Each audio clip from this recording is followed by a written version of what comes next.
Bom, gente, antes da gente dar continuidade ao vídeo, eu vou aproveitar uma questão que está rodando na rede. Uma pessoa que se diz identificada como borderline, eu não gosto desse diagnóstico para nada, mas tem gente que usa.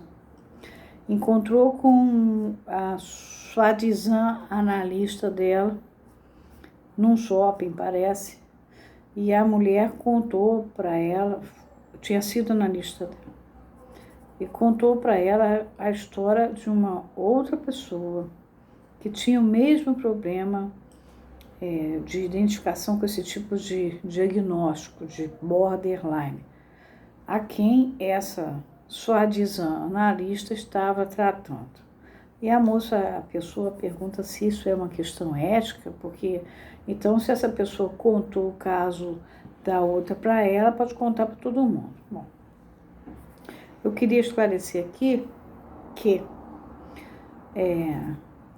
antes que alguém comece a achar que eu estou contando caso clínico aqui, eu também estou brincando de encontrar com o paciente no shopping e contar caso dos outros, não é nada disso.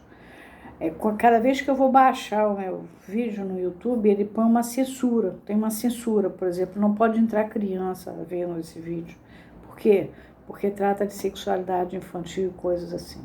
Segundo, os analistas contam casos. Claro que eles omitem certos detalhes ou trocam certas coisas para a pessoa não ser identificada. Mas eles contam casos clínicos desde Freud. Então, lá nos livros de Freud. Não tem como você dar aula, ainda mais sobre a clínica dos fenômenos psicossomáticos, sem dar ao ouvinte, né, a pessoa que está fazendo o curso, uma noção de, olha, a gente trata de um caso assim, desta tal maneira, aconteceu isso e aquilo outro. Então, isso é completamente diferente de entrar com um paciente num shopping e contar da vida de um outro, tá? Vamos deixar bem claro. As coisas são muito diferentes. Até porque certas informações a gente vai alterando um pouco. O fundamental é que a estrutura seja mantida. E eu já avisei desde quando eu estava ensinando Lacan, que eu às vezes mandava até recados, assim como Lacan também mandava nos seminários dele, e estão até publicados esses seminários, para os próprios analisantes, e eles recebem o recado, sabem que é com eles que a gente está falando, mas a gente não deixou identificado. É um negocinho de nada. Isso faz parte. Bom, então, continuando. Hoje a gente tinha falado do garotinho que o garotinho estava lá no carretel dele, administrando a falta da mãe dele. O que acontece?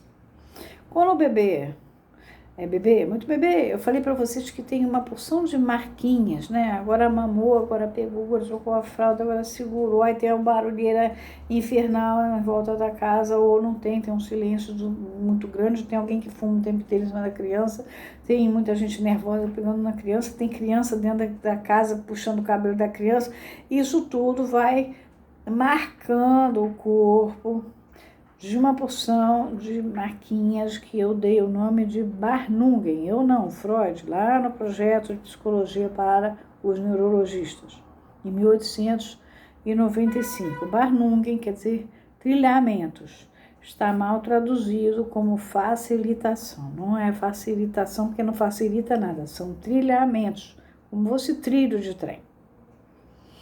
Bom, essa criancinha, muito pequena, ela é um serzinho que é diferente do cachorrinho. O cachorrinho nasce e já sai andando. Ela não, ela depende de todo mundo para pegar nela, para limpar ela, para dar a comida dela.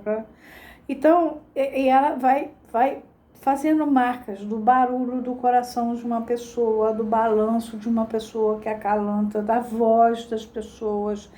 Tudo isso vai fazendo marca. Mas ela não tem noção que são várias pessoas. Ela tem noção dessa envoltório que cuida dela. O nome disso é objeto. Puxa, mas a mamãe é um objeto. A sua mãe foi um objeto em algum momento para você. A vovó é objeto, em algum momento foi, mas não que você percebesse que era um objeto. Quando você já percebe que ela está fazendo a falta, que nem o garotinho ficava, dá, dá. Ele não falava ainda, que a palavra dele, Freud botou dá. Mas ele não falava nem a fala da língua ainda, ele ainda não tinha a língua. Ele tinha a língua dele própria, para poder expressar simbolicamente a falta que essa mãe que cuidava dele fazia. Essa língua própria do neném, né, que fala coisas, sons próprios dele, que é só ele que fala assim, Lacan fala que é a minha língua pessoal. Ele chama de la langue. Cada um tem a sua la langue. E essa la langue, ela vai aparecer na análise. Você vai perceber a la langue do camarada vindo à tona. Ela vai estar sempre vindo. Muito já bem administrada, porque o cara já sabe a língua, já tem domínio da língua e tal, mas aqueles barulhinhos da língua estão por ali, associados geralmente a coisas muito regressivas dessa pessoa. Então você tem as Barnungen, os trilhamentos, tem o objeto, a história dela com essa coisa que cuidava dela, que pode ser um monte, pode ser empregada, a mãe, tia, vizinha, mas isso era o objeto. Tem um momento em que ela começa a perceber que o objeto se afastou dela. E cada vez que o objeto se afastou, ela grita, porque ela grita de dor, porque começa a faltar endorfina. Ela precisa do contato físico com o objeto para a produção de endorfina. Então, uma pessoa ficou viúva e sente uma dor desgraçada, é dor mesmo, porque ela está faltando o objeto. Só que aquele objeto já é um outro objeto. Esse primeiro objeto, quando depois você começa a se separar e a enxergar a babá, a mamãe, o vovô, a titia, o papagaio, o periquito, cada um vai fazendo uma função, a vovó vai me ensinar a ler, né? A outra vai trocar a minha roupa, a outra vai dar a minha comida, Esses outros objetos que vão vindo no lugar desse primeiro objeto, em que eu me sentia plena com aquela pessoa, era eu e ela a mesma coisa, isso é que se chama narcisismo primário, acaba. E vai vir essa falta desse objeto. Quando isso acontece, todos os outros objetos que vêm no lugar são o que o Lacan vai chamar de objeto petita. Petita por quê? Porque a palavra outro é com autre. E é petit porque ele escreve em pequenininho. É um outrozinho. Então, o seu dentista é um objeto petita. O seu namorado é um objeto petita. O cachorro que você comprou é um objeto petita. O analista que está cuidando de você é um objeto petita. O médico é um objeto petita. A sua mãe é um objeto petita. O seu marido é um objeto petita. Todo mundo, a amiguinha que você está conversando é um objeto petita. Na hora em que você está se relacionando com aquela pessoa. Isso só vai dar mais tarde. Mas primeiro você passou por essa experiência fantástica de nirvana, onde tudo era possível e o mundo não faltava nada para você. Você tinha quem te cuidasse, te limpasse, te alimentasse. Você não percebia que tinha alguém. Era uma coisa só, você e o mundo. E aquilo dava barato, né? Barato no sentido da gíria. Produzia endorfina. A separação da dor, porque falta endorfina. Então, vocês entraram hoje na primeira aula de pulsão. A pulsão tem objeto, fonte, alvo, impulso. Então, a primeira aula de objeto, vocês acabaram de entrar hoje. O objeto é esse ser que depois ele vai faltar, vai ser perdido para sempre, porque ninguém vai ficar, né, num nirvana com você. Você vai morrer de saudade dessa época do nirvana e vai querer voltar para ela. Aí que é o perigo da pulsão de morte. A pulsão de morte é, na verdade, um princípio de nirvana. Eu quero entrar no nirvana outra vez. E você, ao longo da vida, outros objetos vão fazendo funções objetais na sua vida. Isso é que vai vir a partir das deflexões da pulsão.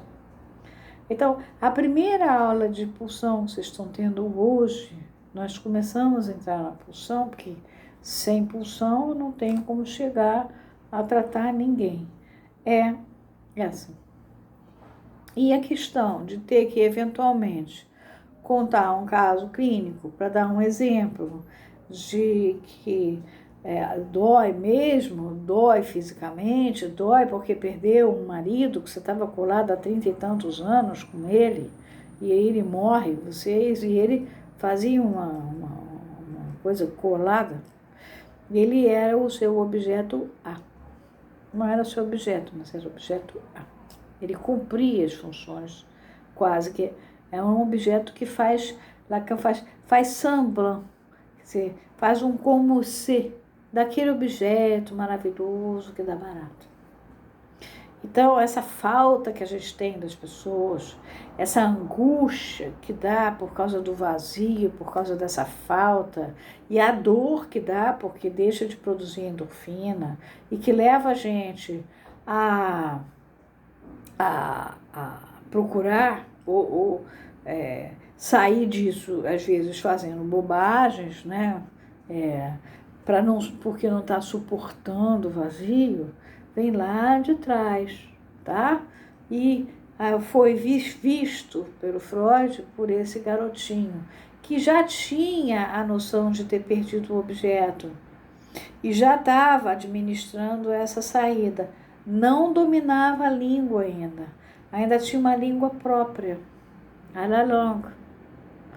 Então, a gente vai estar lidando com a la langue. Essas holófrases têm parentesco com a la langue. Os trilhamentos estão ativos o tempo inteiro no corpo. Puxa, mas foi marcado há tanto tempo, é igual uma construção.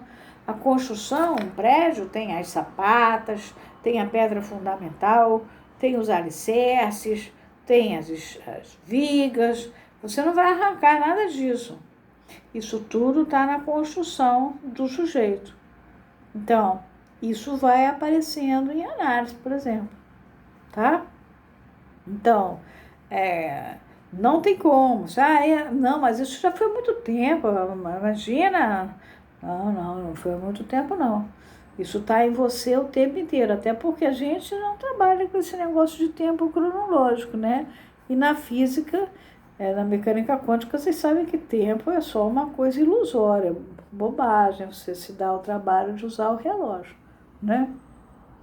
O tiro que você dá hoje, ele chega ontem em você, pela mecânica quântica.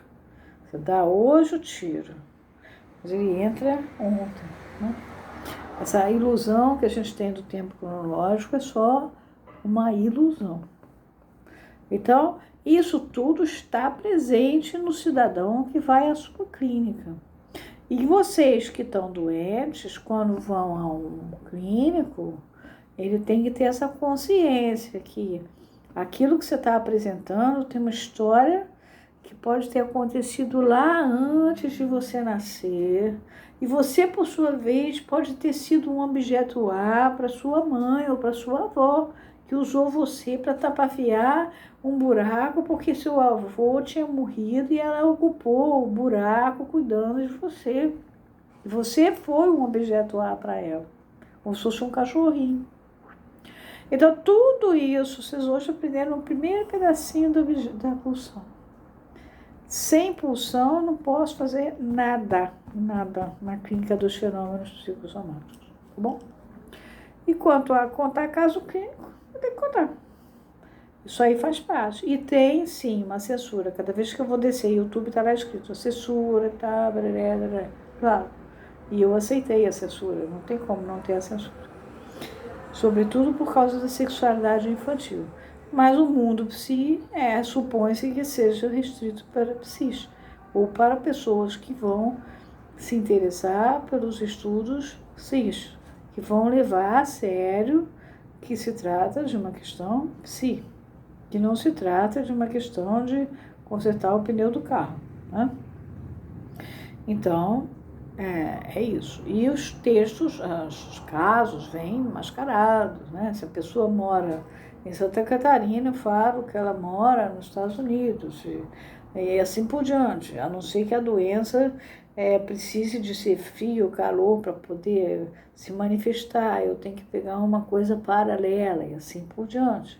Às vezes estou contando um caso meu, às vezes é um caso que eu supervisionei para mascarar. Então, tudo isso a gente faz para não identificar a pessoa, mas tem que contar caso clínico. Não tem como fazer clínica dos fenômenos psicossomáticos sem contar caso clínico, tá bom?